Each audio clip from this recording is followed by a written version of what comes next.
दशकों तक शक्तिशाली युद्धपोत समुद्र पर राज करता था। प्रथम विश्व युद्ध की तैयारी से द्वितीय विश्व युद्ध शुरू होने तक ये विशाल जहाज नौसैनिक शक्ति की पराकाष्ठा थे। समय के साथ हथियार प्रणालियां बदली और द्वितीय विश्व युद्ध के शुरुआती वर्षों में ऐसे ही एक बदलाव ने युद्धपोत के लंबे प्रभुत्व का अचानक अंत कर दिया। विमान वाहक पोतों से उड़ान भरने वाले गोता बम वर्षकों और टॉर्पीडो बम वर्षकों ने युद्धपोत को एक विशाल असहाय लक्ष्य बना दिया। नौसेनाएं अब युद्धपोतों के बजाय आक्रामक अभियानों के लिए विमान वाहक पोतों पर ज्यादा निर्भर होने लगी। 1945 की ऐतिहासिक लड़ाई में सैकड़ों अमेरिकी विमानों ने जापानी यामाटो, जो अब तक बनाए गए सबसे बड़े युद्धपोतों में से एक था, को घेर लिया, जिससे युद्धपोत युग का अंत तय हो गया। यामाटो डूब गया और युद्धपोत लगभग पूरी तरह अप्रचलित हो गया।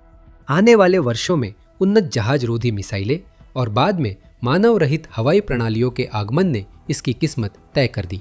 लेकिन अब युद्धपोत वापस आ गया है और वो भी पूरी ताकत के साथ। अमेरिका ने अपनी महत्वाकांक्षी गोल्डन फ्लीट पहल के तहत एक बिल्कुल नया युद्धपोत कार्यक्रम शुरू किया है, ट्रंप क्लास युद्धपोत या BBGX। लेकिन अमेरिकी नौसेना का नया युद्धपोत ही समुद्र का राजा बनने की दौड़ में नहीं है। BBGX लंबे समय से चले आ रहे अमेरिकी नौसैनिक सिद्धांत को उलट देता है और यह कदम आधुनिक नौसैनिक युद्ध का स्वरूप बदल सकता है। जानिए $17 अरब के BBGX के बारे में और क्यों अमेरिकी नौसेना ने फिर से युद्धपोत को प्रमुखता दी है।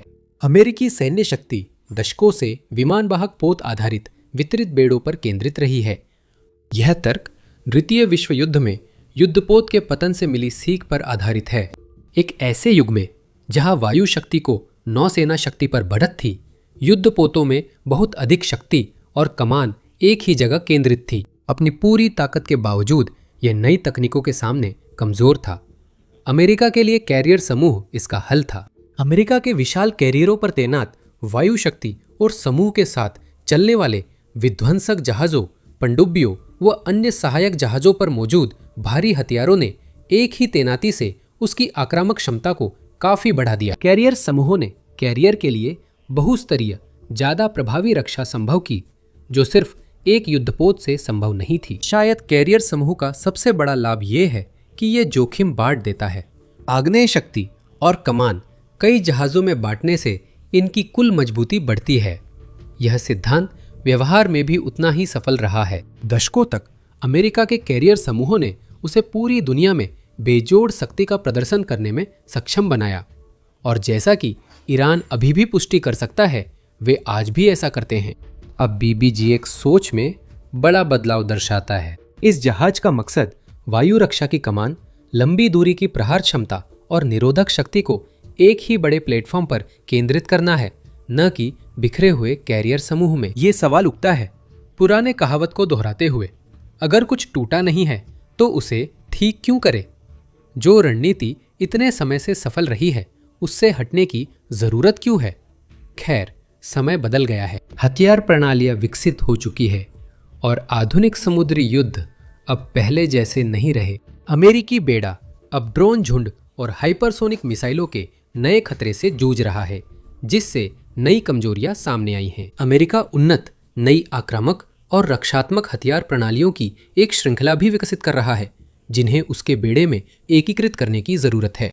BBGX दोनों समस्याओं का एक साथ समाधान करने की कोशिश है। सच कहे तो ये किसी पत्थर की बजाय दोनों समस्याओं पर एक पहाड़ फेंकने जैसा है। लेकिन आप समझ सकते हैं बात क्या है। राष्ट्रपति डोनाल्ड ट्रंप के अनुसार ये सबसे तेज, सबसे बड़े और अब तक बनाए गए किसी भी युद्धपोत से 100 गुना ज्यादा ताकतवर होंगे। हाल ही में अपने पद से हटाए गए पूर्व नौसेना सचिव जॉन फेलन थोड़े ज्यादा संयमित थे। उन्होंने कहा कि भविष्य का ट्रंप क्लास युद्धपोत USS डिफाइंड दुनिया के महासागरों में कहीं भी मौजूद सबसे बड़ा, सबसे घातक, सबसे बहुमुखी और सबसे आकर्षक युद्धपोत होगा। न्याय की बात करें तो ट्रंप उनके साथ थे, लेकिन इस नए जहाज के संचालन की सबसे अच्छी व्याख्या नौसेना के बजट अनुरोध में मिलती है। इसमें कहा गया है कि युद्धपोत का मुख्य काम लंबी दूरी से भारी मात्रा में आक्रामक गोलाबारी करना और एक मजबूत, टिकाऊ अग्रिम कमांड व कंट्रोल प्लेटफॉर्म के रूप में काम करना है। यह हमले और रक्षा के लिए किफायती विकल्प उपलब्ध कराता है और बेड़े के कमांड स्टाफ को साथ ले जाने की इसकी क्षमता कमांडरों को लड़ाई के करीब रखकर इसकी जीवित रहने की क्षमता बढ़ाती है। ये मानव युक्त और मानव रहित दोनों प्लेटफॉर्मों के लिए लचीला कमांड और कंट्रोल प्लेटफॉर्म बन सकता है। प्रभावशाली है ना? लेकिन व्यवहार में कैसा दिखता है? ये प्रोजेक्ट अभी डिजाइन के शुरुआती चरण में है। विकास दूर है। 3 प्रस्तावित युद्धपोतों में से पहला 2028 में बनना शुरू होगा। बाकी बारीकियों पर अभी काम जारी है। लेकिन हम जो जानते हैं वह यह है कि यह जहाज हाईटेक, विशाल और बहुत बहुत शक्तिशाली होने वाला है। ट्रम्प क्लास का अनुमानित वजन 30,000 टन है, जो 9,000 टन के विध्वंसक से 3 गुना अधिक जगह देगा। इसकी लंबाई लगभग 853 से 890 फीट के बीच और चौड़ाई लगभग 105 से 115 फीट होने की उम्मीद है। ये पहले उल्लेखित यामाटो से भी लंबा है, जो किसी भी मापदंड से एक बेहद लंबा जहाज था।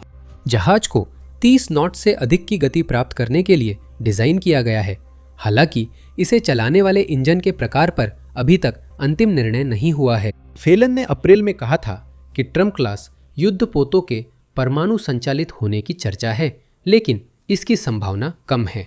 इसके बजाय नौसेना के बजट दस्तावेजों में कहा गया है कि वर्तमान योजना के अनुसार BBX में एक संयुक्त पारंपरिक प्ररोदन प्रणाली का उपयोग किया जाएगा, जिसमें डीजल जनरेटर और गैस टरबाइन शामिल हैं।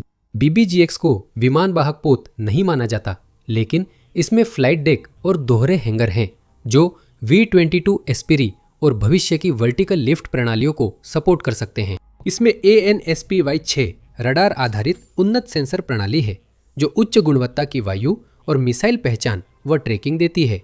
इस जहाज में 650 से 800 के बीच चालक दल के सदस्य होने की उम्मीद है, जो अमेरिकी बेड़े के किसी भी जहाज में सबसे बड़े चालक दलों में से एक है।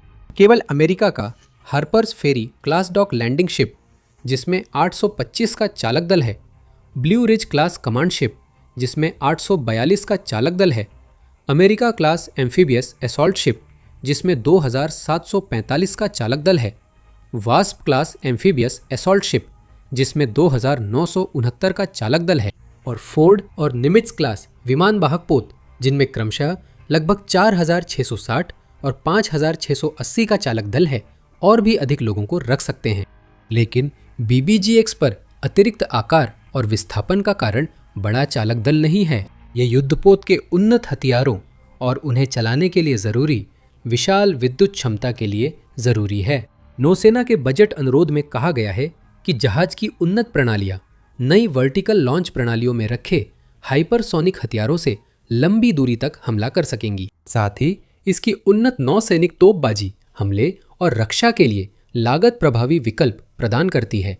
व्यवहार में ट्रम्प क्लास की आक्रामक संरचना एक ही ढांचे में हाइपरसोनिक और पारंपरिक मिसाइल प्रणालियों को मिलाकर बहुस्तरीय हमला क्षमता प्रदान करती है। जहाज को 12 पारंपरिक प्रॉम्प्ट स्ट्राइक या CPS हाइपरसोनिक मिसाइलें ले जाने के लिए बनाया गया है, जो 1 घंटे में अंतर महाद्वीपीय दूरी तक पारंपरिक वारहेड्स पहुंचा सकती हैं। इस श्रेणी का पहला जहाज उपरोक्त USS डिफाइंट या BBG एक 128 MK-41 vertical launch system sales भी शामिल करेगा। ये वर्तमान आर्ली बर्ग फ्लाइट 3 डिस्ट्रॉयर के 96 की तुलना में 25% अधिक है। ये launcher Tomahawk land attack missile, standard missile interceptor और अन्य गोला बारूद तैनात कर सकते हैं।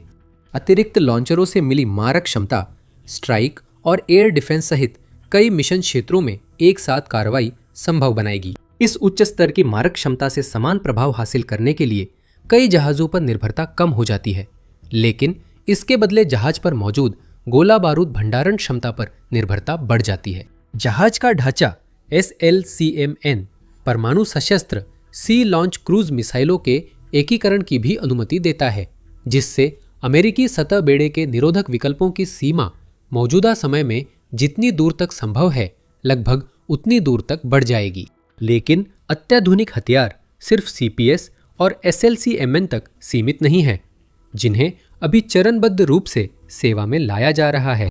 फिर से उस नेवी बजट प्रस्ताव से उद्धृत करते हुए, उन्नत इंटीग्रेटेड पावर सिस्टम और उच्च क्षमता एनर्जी स्टोरेज से नियंत्रित बड़ी पावर जनरेशन मिशन के लिए जरूरी डायरेक्टेड एनर्जी सपोर्ट करेगी। हाई आउटपुट लेजर और इलेक्ट्रोमैग्नेटिक रेलगन जैसे हथियार महंगे, एक बार इस्तेमाल होने वाले गोला बारूद की निर्भरता घटाएंगे।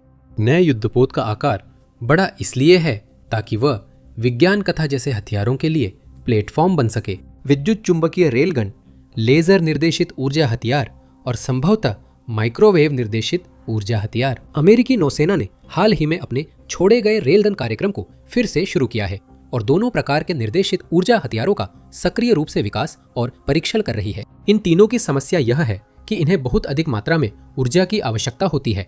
इसे जमीन पर लागू करना मुश्किल है, लेकिन समुद्र में ये ऐसी डिजाइन चुनौतियां देता है जिन्हें सचमुच रॉकेट साइंस कहा जा सकता है। देखना होगा कि नौसेना के इंजीनियर इन सिस्टम्स को नए युद्धपोत पर कैसे पावर देंगे, लेकिन इन्हें लगाने के लिए जहाज पर पर्याप्त जगह है। रेलगन मुख्य रूप से एक आक्रामक हथियार के रूप में बनाई गई है, जिसका उद्देश्य हाइपरसोनिक प्रोजेक्टाइल्स को 100 से 200 समुद्री मील दूर तक भेजना है, ताकि जमीनी ठिकानों, दुश्मन के जहाजों और मजबूत ठिकानों पर काइनेटिक एनर्जी से हमला किया जा सके। इसकी तेज गति और लक्ष्य तक जल्दी पहुंचने की क्षमता इसे मिसाइल रक्षा के लिए उपयुक्त बनाती है, जिससे यह एंटी शिप क्रूज मिसाइलों, ड्रोन और हाइपरसोनिक खतरे रोक सकता है। डायरेक्टेड एनर्जी हथियार मुख्यतः रक्षा के लिए बनाए जाते हैं। लेजर हथियार आमतौर पर काउंटर ड्रोन यानी CUAS, काउंटर रॉकेट आर्टिलरी और मॉर्टार यानी CRAM और शॉर्ट रेंज एयर डिफेंस यानी शोरैड और दुश्मन के प्लेटफॉर्मों के सेंसर को चकाचौंध या नुकसान पहुंचाने में उपयोग होते हैं। माइक्रोवेव हथियार गैर काइनेटिक इलेक्ट्रॉनिक अटैक में उपयोग होते हैं, जो ड्रोन स्वॉर्म, दुश्मन की संचार रडार और मिसाइल गाइडेंस सिस्टम को निष्क्रिय या बाधित करते हैं। BBGX पर 300 से 600 किलोवाट रेंज के डायरेक्टेड एनर्जी वेपन्स को बेसलाइन कॉन्फ़िगरेशन के हिस्से के रूप में शामिल करने की योजना है, जिसमें लगभग 1 मेगावाट तक के संभावित अपग्रेड भी हो सकते हैं। यह इस बात पर निर्भर करता है कि जहाज पर कितनी शक्ति लगाई जा सकती है। लेजर सिस्टम, जिनके बारे में बताया गया है कि वे ओडिन या हेलियोस सिस्टम से लिए जाएंगे, निगरानी, लक्ष्य साधने और काउंटर ड्रोन ऑपरेशनों में सहायता करने के लिए बनाए गए हैं। इनकी शामिली से पता चलता है कि जहाज की रक्षा प्रणालियां कई खतरों से निपटने को तैयार है, जो लेयर्ड इंटरसेप्शन और सक्रिय हस्तक्षेप से होती है, सिर्फ निष्क्रिय सुरक्षा से नहीं। अगर आप तेज और गहरी समझ चाहते हैं तो वो आपको द मिलिट्री शो के सभी वीडियो में मिलेगी। चैनल को सब्सक्राइब करें ताकि आपको हमेशा सुर्खियों के पीछे की असली कहानी मिले और आप ताज़ा घटनाक्रमों से अपडेट रहे।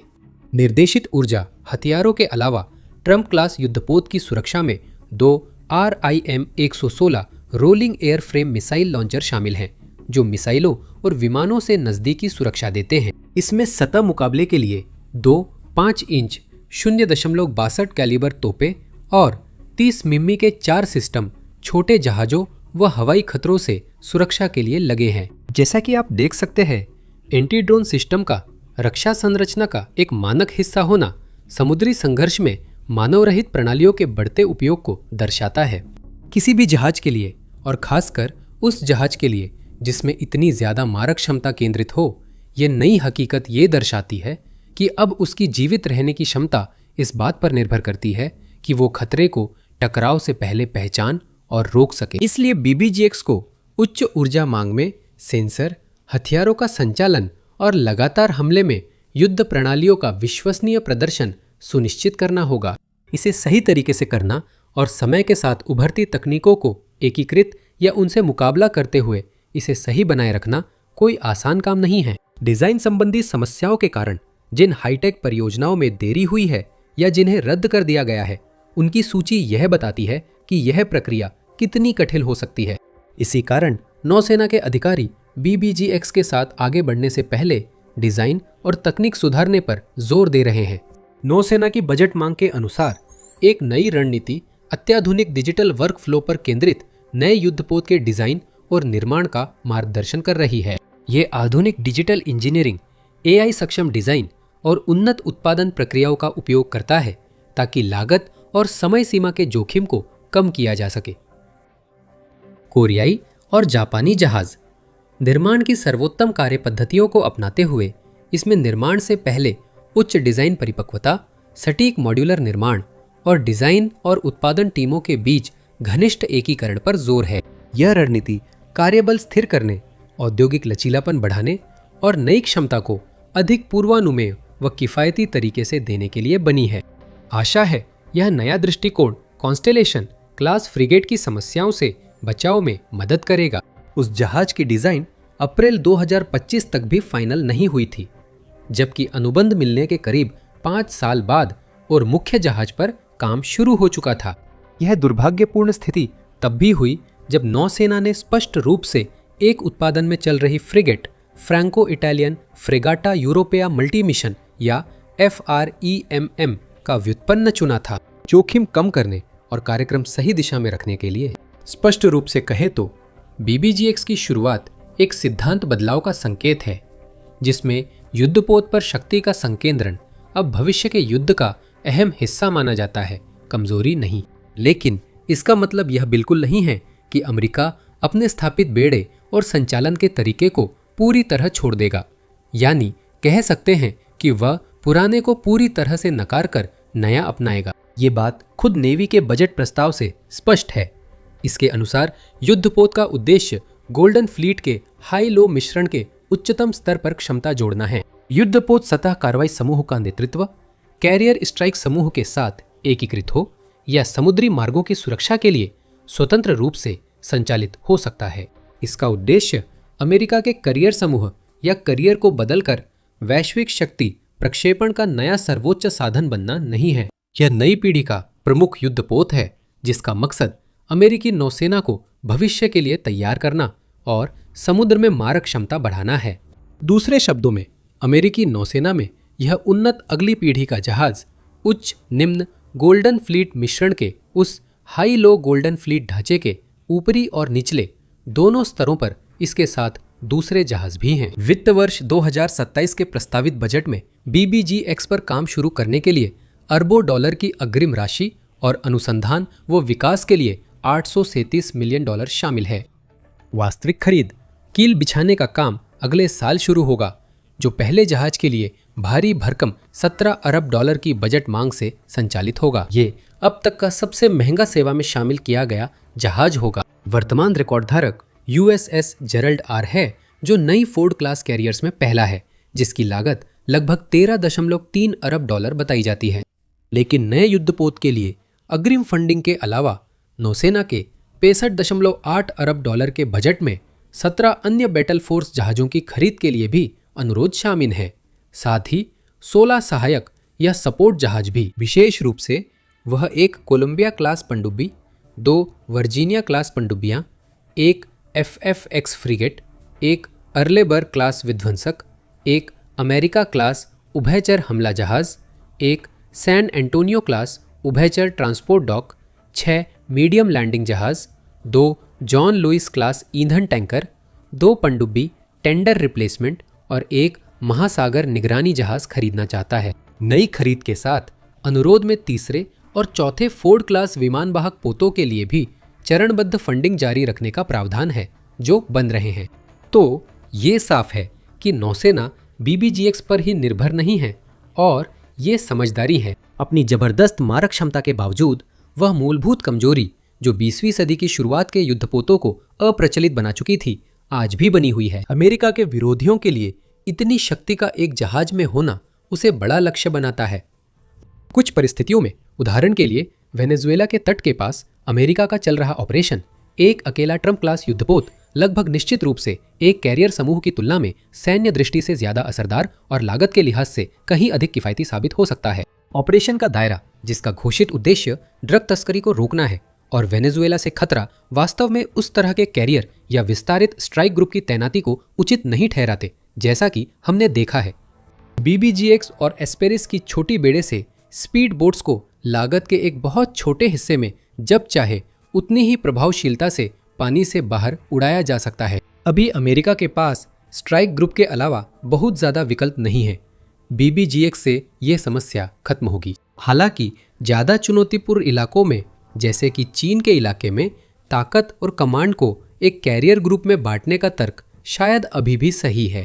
अमेरिका और चीन के आधुनिक हथियारों का आमना सामना नहीं हुआ, इसलिए कोई नहीं जानता वे एक दूसरे के खिलाफ कैसे टिकेंगे। जब तक असली क्षमताओं की ज्यादा जानकारी नहीं मिलती, तब तक चीनी नियंत्रण वाले पानी में एक ही प्लेटफॉर्म पर बहुत ज्यादा ताकत और खर्च केंद्रित करना ऐसा जोखिम है जिसे नौसेना शायद नहीं उठाएगी, खासकर जब अब अमेरिका BBGX के साथ कैरियर या स्ट्राइक ग्रुप तैनात कर सकता है। यह योजना का हिस्सा है। बजट अनुरोध के अनुसार ये लचीला कमांड और कंट्रोल प्लेटफॉर्म मानव युक्त व मानव रहित प्लेटफॉर्म के लिए है, जो युद्धपोत को सतही युद्धक समूह का नेतृत्व, कैरियर स्ट्राइक ग्रुप के साथ एकीकरण या महत्वपूर्ण समुद्री मार्गों को सुरक्षित करने के लिए स्वतंत्र रूप से काम करने की क्षमता देता है। BBGX का उद्देश्य टाइकोंडेरोगा श्रेणी के क्रूजर्स की सेवानिवृत्ति से स्ट्राइक ग्रुप में बने खाली स्थान को भरना है। उन्होंने लंबे समय तक अमेरिकी कैरियर स्ट्राइक ग्रुप्स में वायु रक्षा कमांड किया, लेकिन अब वे थोड़े पुराने हो गए हैं।